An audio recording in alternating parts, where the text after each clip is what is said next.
Hola y bienvenidos al podcast Teología en tu Vida, un podcast que te ayuda a aprender más sobre la teología y cómo afecta tu vida. En otro episodio hablamos de la simplicidad de Dios y afirmamos que Dios es una unidad perfecta, sin composición, no división. Es decir, Dios no está hecho de componentes.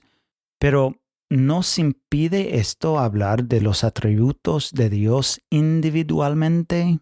Bueno, podemos hablar y estudiar la soberanía de Dios o su bondad y su omnisciencia sin negar la doctrina de la simplicidad. Esa es la pregunta que queremos responder hoy, y para ayudar a responder eso, aquí está Jason. Hola Jason, ¿cómo estás? Hola Eric, ¿todo bien? ¿Vos? Bueno, ayúdanos un poco. Bueno, supongo que la mayoría de los oyentes, si han estudiado teología propiamente dicha o han leído alguna teología sistemática, lo han hecho explorando los atributos de Dios uno por uno, es decir, un capítulo sobre la santidad de Dios o otro capítulo sobre la omnipotencia de Dios, la omnisciencia de Dios, etc. Y la pregunta es si creemos en la simplicidad de Dios que no está hecho de componentes, ¿esto está bien o mal? Y, o sea, si afirmamos la simplicidad divina, ¿estamos diciendo que es incorrecto hablar individualmente de los atributos de Dios o distinguir entre ellos? La respuesta es, por supuesto que no. Podemos hablar de los atributos de Dios y distinguirlos sin negar la simplicidad divina.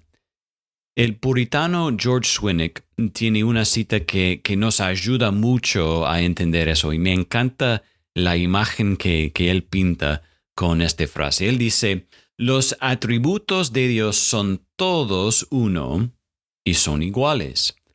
Como cuando los rayos del sol brillan a través de un vidrio amarillo, son amarillos.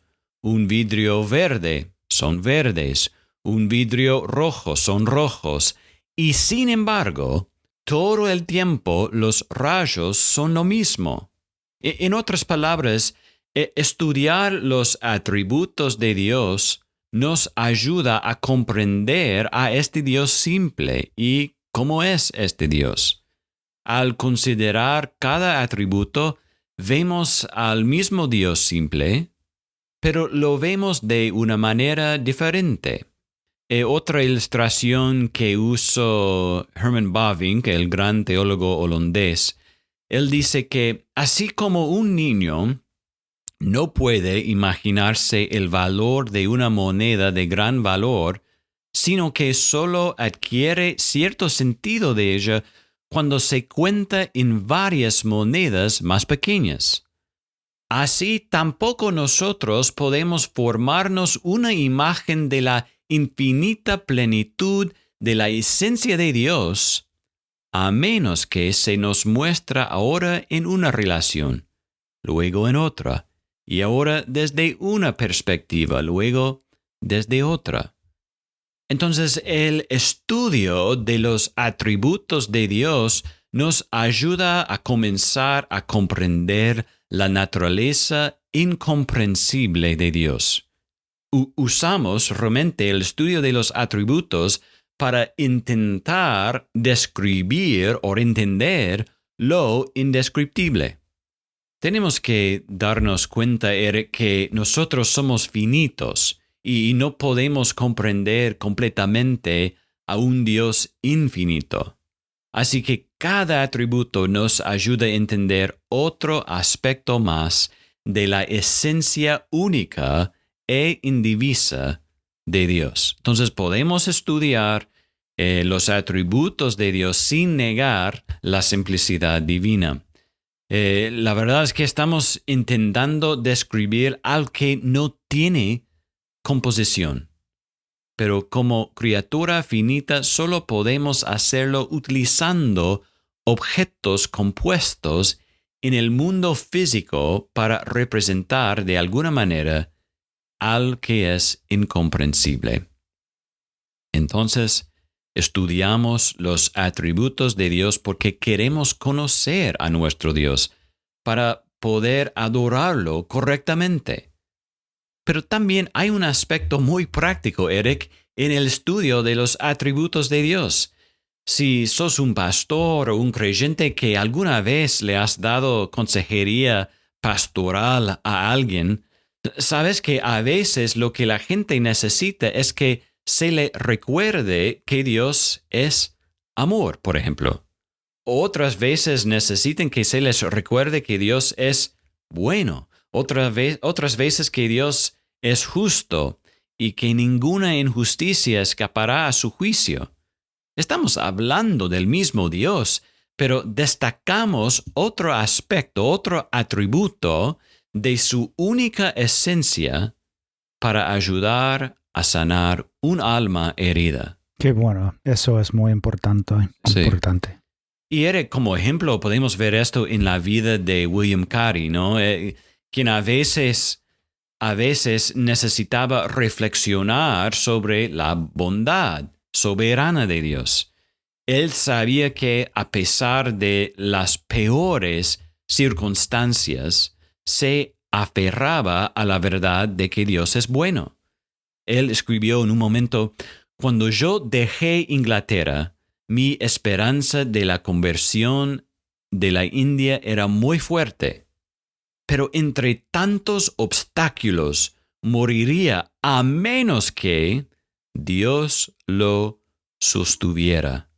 Bueno, tengo a Dios y su palabra es verdadera, aunque las supersticiones de los paganos eran 1000 veces más fuertes que ellos.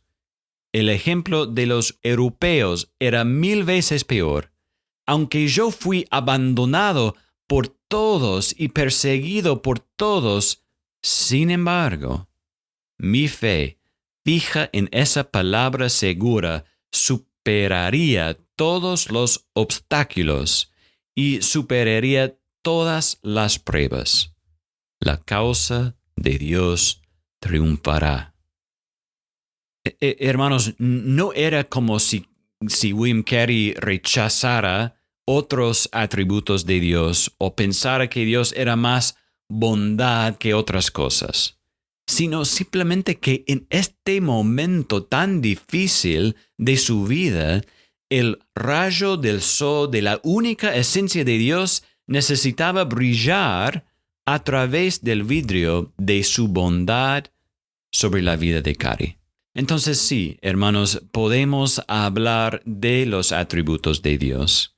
Así es como Dios se nos da a conocer en las Escrituras y nos ayuda a intentar comprender a un Dios incomprensible. Muchas gracias, Jason. Qué historia sobre la vida de William Carey. Una serie muy importante para nosotros para pensar y meditar en quién es nuestro Dios. Hay una cita de Tozer y él dice que lo que se nos ocurre cuando pensamos en Dios es lo más importante de nosotros. Entonces, con eso creo que necesitamos prestar mucha atención y estudiar quién es nuestro Dios. Muchas gracias a todos por escuchar. Gracias, Jason, por explicar algo muy importante para nosotros. Y nos vemos la semana que viene. Vamos a seguir con esta serie sobre los atributos de Dios. Entonces, nos vemos la semana que viene con otro episodio con Teología en tu Vida.